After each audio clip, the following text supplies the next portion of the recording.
All right, hello, ladies and gentlemen. So before I get into today's episode, I just want to let you know that this week I am looking for hikers who struggle with knee pain and who want a bit of help.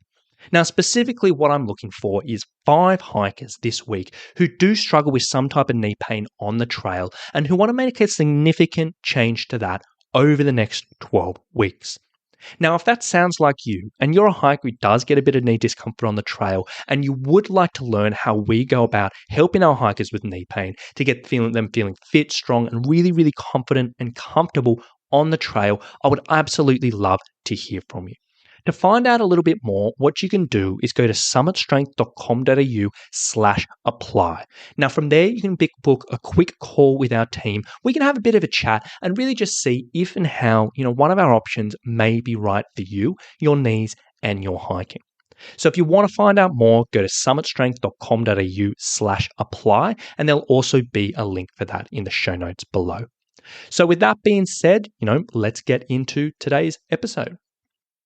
Right, hello, ladies and gentlemen. So today I want to share with you a few really important lessons that I learned, or at least I was reminded of last week on my week off. Now, you may have noticed if you're a regular listener, there were no podcasts released last week. That was purely for the fact that I actually got married. And, I got married a couple of weeks ago by the time this was released. Then I had a week off of just chilling out. And I actually forgot to load up podcasts for a while I was away. And for this wedding, where we were getting married, was actually up on a property that my now wife's family owns. So we were doing this outdoor wedding. It was going to be on their property. And the week before our wedding, we actually went up there early to help out doing work on the property, to help with the landscaping, the gardening, to kind of make it all look spick and spec, so it looked presentable to people, because obviously properties have a habit of getting away from us. So we were up there for the week prior, and I was doing a bit of work on Summit Strength, and I was also helping out with the landscaping and the gardening for a few hours a day. And while I was doing this work on the property, there are a few really important lessons that sort of I ran into, which things I already knew, but I just got reminded of in this situation. And while they were relevant for me in that gardening situation, in the world of training and hiking, they are super relevant. So I thought it'd be really worthwhile exploring them and sharing them with you today. So the first thing that I really noticed in this week, and the first lesson that I was really reminded of, is that exercise gives you energy. And this is a lesson that I constantly get reminded of again and again through my years. And it's something that's really relevant for me and a lot of people out there. And there was a sort of backstory behind this. In the couple of weeks before I went up there, I was super busy. I was super stressed, trying to get everything sorted for Summit Strength to kind of run without me, trying to also get everything ready for this wedding and having the final prep. And I was really stressed, and I was really strapped for time. And one thing that did slip during this time was my exercise, my training. During these final couple of weeks before I went away, I actually stopped doing anything. And at first, it wasn't that big a deal. But as I sort of progressed over those couple of weeks, I started to noticing a bit of fatigue was creeping up. I was really low on energy, and that was really sort of, starting to become a bit of an issue. And I kind of thought, look, it's probably just stress. There's so much going on. It'll sort of clear itself whenever. And that probably was a big thing. But when I got up on the property, and the first day I was up there, when I started doing the gardening, which was pretty physical and, got and getting me pretty knackered, I actually noticed the next day my energy was much better. And the same thing for the next day. I'd done a whole bunch of gardening. I woke up the next day. Instead of feeling tired, I actually felt much more energetic.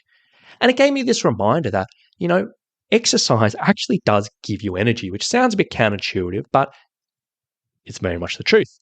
And we all have this habit, myself, as you notice, but also a lot of people that's out there, is when we do get busy, when we do get tired, when we do get stressed out, exercise and training is often the first thing to go.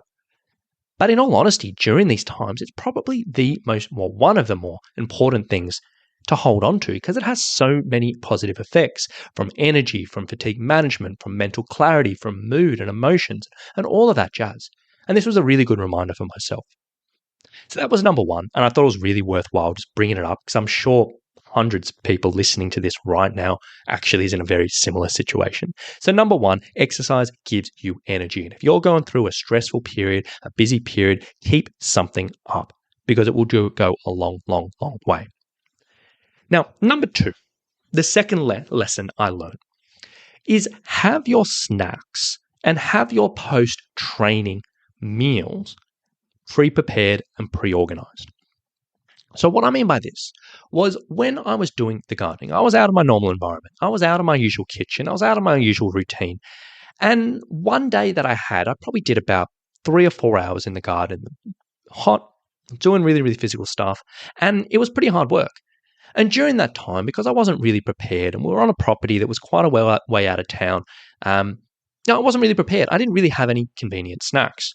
And as I often say on this podcast, one of the best things you can do for fatigue management when we're talking about an endurance activity, so whether it's training, hiking, or in my case, gardening, is just making sure you're regularly topping up your energy stores and having regular snacks to keep that going.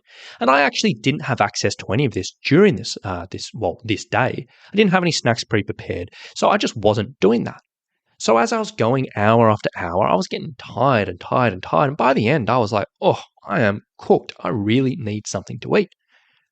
But then even worse after that is after that, we actually had plans to go out to dinner. And we didn't actually have anything convenient for me to eat in the house, which wouldn't require cooking. So there was another 2-hour period after I actually finished my exercise before I actually ate. And by then, I was fried. I was tired. I was moody. I was fatigued. I was not great company at all. And it's a really, really important point to make because when we are training, when we are hiking, we want to put a bit of focus into, number one, making sure we are prepared with our snacks but during exercise. But also number two is when we finish training, when we finish hiking, being prepared to refuel pretty quickly afterwards. So we don't have this extended time of just waiting before we can get a meal into ourselves. So in the training environment, it's not that hard. Typically, after training, you can keep like a snack or a small meal like in your backpack, or you can just have breakfast afterwards. Or if you're going from the gym after work and then you're going home, you can just have a quick snack before you actually come to dinner. That's really, really simple. And if you're hiking, just having some type of food in your car, in wherever you're sort of finishing off the hike. So you don't have to wait for that drive home. You don't have to wait for that return home or that time to cook food in the campfire, whatever it may be, but have something ready that you are going to snack immediately after on. And that one simple thing can make a big, big, big, big difference into your recovery, your energy levels, and your mood afterwards. So that's lesson number 2. Have pre-prepared snacks for after your training, after your hiking, so you don't have to wait and you don't have to fall into that little gap. And then number 3 lesson, and this is more relevant for your training as opposed to your hiking, is when you're going out and you're doing training, go in with a definite start and end point. Now, what I mean by that is, the example I'll use is in the gardening. I didn't actually know what needed to be done. I didn't actually know all the different tasks that need to be happened. So to each day, I'll get into the garden, get to the sessions.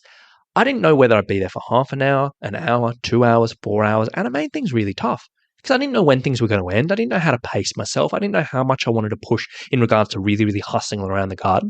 And mentally, it was just a real big challenge because I just didn't know when things were going to finish up. And I often see this with hikers, with people when they're doing their training, and they'll just sort of say to themselves, you know what, I'm going to go do a cycle and I'll just see how I last. Or I'm going to go for a walk and, I'll just can walk until I'm bored. Or maybe I'll go do some hills and stairs and I'll just climb up and down until I'm kind of ready to finish. And yeah, this can be okay. But in all honesty, it really holds you back not having a firm plan. Because if you don't actually know when you're going to finish up, how are you going to know how much to push yourself? How are you going to know how much to rest? How are you going to know how to find that balance? So if you are going and doing your sessions and you're having a bit more of a loose plan, at the start, just say, how long am I going to do this for? Am I going to do it for 30 minutes? Am I going to do 10 sets of climbing? Am I going to do, 40 minutes of this or whatever it may be? And always have a start and an end point. And if you get to that end point, you're like, you know what, actually, I feel like doing more. That is fine. And then set yourself another end point. But don't go in with this kind of wishy-washy plan because it can really make things very, very, very tricky and really, really inhibit just, being able to focus.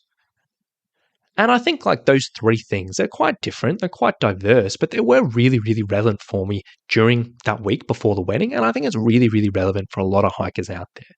So number 1, If you are going through a period of low energy, low fatigue, or fatigue, or whatever it may be, just know exercise will help your energy. So try not to let that drop off completely. I know you probably already know that already, but maybe this might be a good reminder for someone who's in that right now. Number 2 is when you are training, when you are hiking, have your snacks pre-prepared for after that. So there's not a big gap between 1 to 2 hours before you actually have a meal, but have that pre-prepared so you can be ready to refuel no matter what the situation. And then number 3, when you're entering your training sessions, have a definitive start and end point so you know how to focus, you know where to put your attention into, and it can really go a long, long, long way. So I really do hope that kind of helps. It was for me, just a really relevant lessons from last week and really, really relevant reminders. And I really do think there's probably a lot of people that one of those are going to fall into. Maybe not all of them at one time, but I think they may be good reminders for a lot of listeners. So I hope it can help quite a few people. I hope it can make a bit of a difference. And I hope it can bring these things kind of top of mind to really, really help with your training and also your hiking. Now, before I do wrap things up today, I just want to give a little reminder that this week I am doing and I am looking for hikers who struggle with knee pain, who are looking for a little bit of help. Now, specifically, I'm looking this week for 5 hikers who do struggle with some type of knee pain on the trail and who want to make a significant change to that over the next 12 weeks. Now, if that does sound like you, if you are interested in learning a little bit more about how we may potentially be able to help you, your knees, and your hiking, what I'd like you to do is go to summitstrength.com.au/apply. Now, from there, you can sort of book a call with us and our team to have a quick chat and really just see if and how, one of our options may be appropriate and may actually be able to help you. Because knee pain is something that it absolutely sucks. It's not much fun. It sucks a huge amount of fun out of so many hikers' adventures. And I know with the right support, the right training, the right education, it is very, very possible to make some dramatic differences to that. So if you are interested in exploring this, learning how we go about this, and seeing if it may be right for you, go to the site summitstrength.com.au/apply, or you can go check the link out in the show notes below, and we can take it from there. So thank you so much for listening today. Hope you've enjoyed it, and we'll talk to you soon. Bye.